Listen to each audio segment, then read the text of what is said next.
ugasanga umuntu yari umusuma cyangwa yari umusambanyi cyangwa akora biriya na biriya, hanyuma akavuga ngo byarakijijwe, ugasanga barakwinuba, ariko mu izina rya Yesu twirinde kwinuba abandi, kuko biravuna umutima, ugasanga we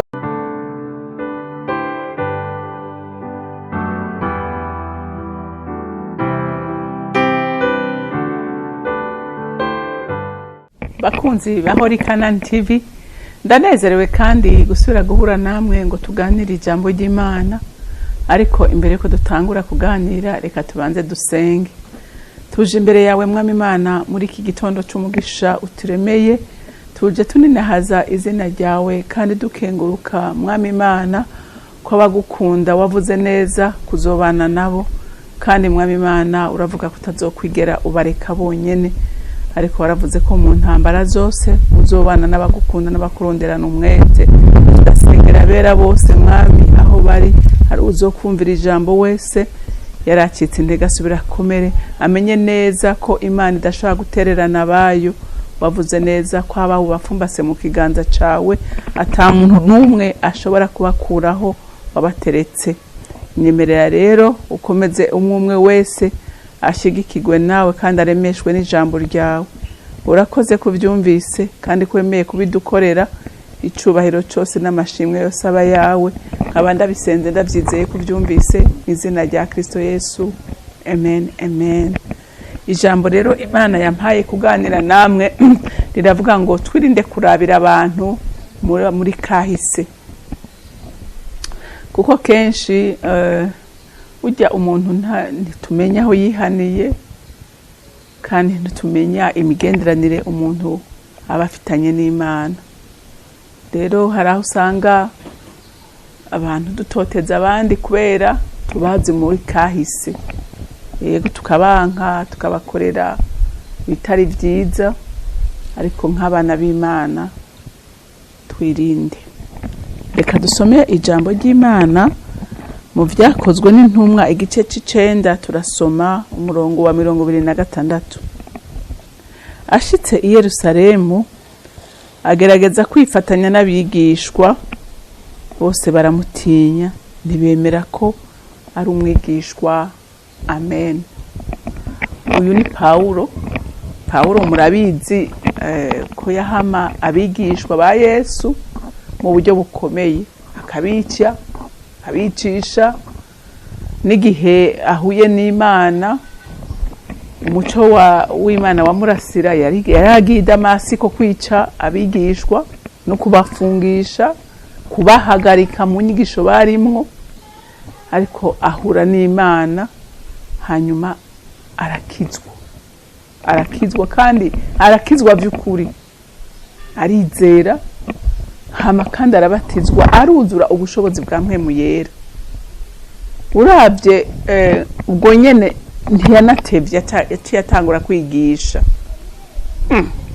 Hahandi abafarisayo batangara, bayuda bose batangara ati none uyu vy'ukuri ni wa wundi yari mu barongozi.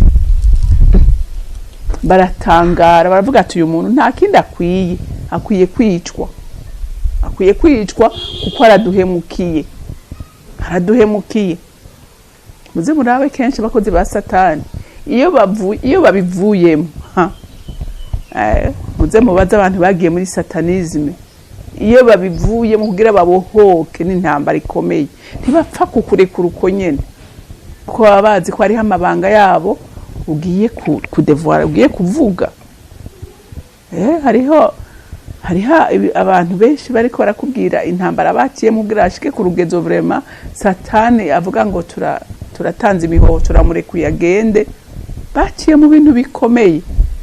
Rero n'uyu usomye haruguru gatoyi urabona yuko ngo bavuze ati no baje inama yo kumwica. Mugabo abigishwa ngo baragira iki, ngo bamushize umbere ka tunahasome, ngo acahera ku murongo wa 20, ngo acahera akavuga mu masinagogi vya Yesu yuko ari umwami, ari umwana w'Imana. abavyumvise bose barumigo bati mbega uyu siwe yatikije abambaza iryo zina i Yerusalemu, kandi nico cari kimuzanye nino kugira ngo ashire abaherezi bakuru abaherezi bakuru baboshwe. Ariko Sawuli arushiza kugira ubushobozi, atsinda abayuda baba i Damasiko, abereka yuko Yesu ari we Kristo. Haheze iminsi myinshi abayuda baje inama yo kumwica. Urumva ariko aravuga ubushobozi bwa Kristo, aramamaza atana kanya gaheze. Atusi we ariko araza aza kutubwira amakuru y'umugabo ko bariko barazimiza abantu, none uyu munsi niwe ariko aramuvugira ngo baje inama yo kumwica. Haleluya. Abayuda baje inama yo kumwica, maze Sawuli amenye inama yabo bamutegera ku marembo ku murango no mwijoro, bamutegera ku marembo ku murango no mwijoro kugira ngo bamwice. Maze abigishwa biwe bamujana mwijoro, bamucisha ku ruhome rw'amabuye, bamururutsa ari mu giseke. Urumva abantu baravuga ati uyu muntu turamwica byanka byakunda, ngo batera amahehe ku marembo, ati dutegerezwa ko araduhemukiye. Abigishwa rero ngo bagira iki? Ngo bace bafata bamushira mu biseke, bamucisha bamucisha ngo ku rugo, baramururutsa. Ubwo hari abantu bategereye baramwakira, hanyuma baramutorokesha. Umva ko bamutwaye nka marchandise. Hanyuma ikibabaje giteye n'ubwoba, ngaha ku murongo twasomye mwabonye ko abigishwa nabo aja kwifatanya nabo, batererere uyu rero nta nikindi. Iyi ni strategy yatoye, agira twiyorobekemwo, agire ngo numwe mu buri twebwe, hama adukorera ikibi. Baramwinuba. Paulo agira iki? Aburahagarara. Aho yahora baramwica, ahagiye baramwinuba, aburahagarara. Rimwe Yesu yavuga ati imibabaro nagize azoyijya ko yumve ngene bibabaza. Rero abantu b'Imana kenshi birakunda gushikira abana b'Imana, ugasanga umuntu yari umusuma cyangwa yari umusambanyi cyangwa akora biriya na biriya, hanyuma akavuga ngo yarakijijwe, ugasanga barakwinuba. Ariko mu izina rya Yesu twirinde kwinuba abandi, kuko biravuna umutima. Ugasanga wewe waje mu nzu y'Imana urushe, waje mu nzu y'Imana ukeneye abagufata amaboko, aho ugasanga nibo bari kubagira iki? Bari kubarareganura n'akari gasigaye. Ugasanga bariko baragusogota. Paulo ariko iciza nuko yagize Imana, akaba by'ukuri yaramaze kunywana nawe, yanywanye nawe, yamwiboneye amaso mu yandi. Haleluya. ubundi byari kumubabaza, yari gushobora no kubivamo, ariko kubera bari bahuye, yamaze kuzura ubushobozi bwa mwemu, yarakomeye, akomerera muri ibyo bibazo. Haleluya. Ariko kenshi nk'abakira abana usanga bibaca intege, bakihebura, ndetse bamwe bakasubira no mu isi kubera gucika intege. Ariko ndagukomeza muntu w'Imana ngo komerera aho nyene.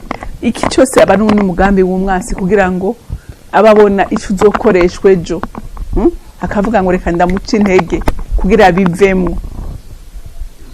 Satani yarazi ko Paulo ari igikoresho gikomeye cy'Imana, agerageza kumuca intege mu buryo bwose bushoboka, ariko asanga n'umugabo ashikamye. Haleluya. N'umugabo ashikamye. Natwe dushikame. Haleluya. Natwe dushikame, tumenye ko yaduhamagaye niyo kwizego. Haleluya. No muri izo ntambara izo dukomeza, izo dufata amaboko, itazotureka twenyene.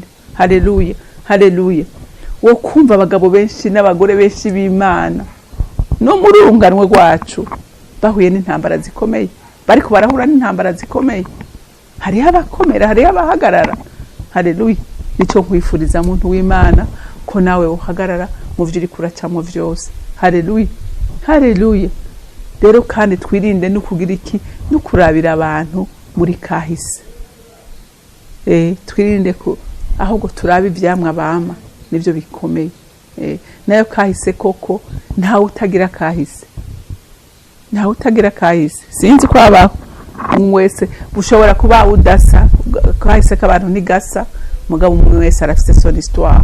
Rero Imana yo mwijuru ibampera umugisha, mugira umunsi mwiza. Mana data rugira byose uri mwijuru, ndagushimiye kubw'ijambo ryawe Mana. Ndakwinginga ngurabe umuntu wese ariko araca mu ntambara, Mwami Imana azazaniwe, usubire umukomeze, umwambike imbaraga zawe kugira ngo ashobore guhagarara ashingira intahe izina ryawe, uzobukoze nyaguhoraho. Mwami ndagukunda kandi ndagushimira ineza yawe, icubahiro cyose n'amashimwe yose aba yawe, nkaba ndabisenze ndabyizeye kuvyumvise mu izina rya Kristo Yesu, amen. Mwarahezagiwe, mugira umunsi mwiza.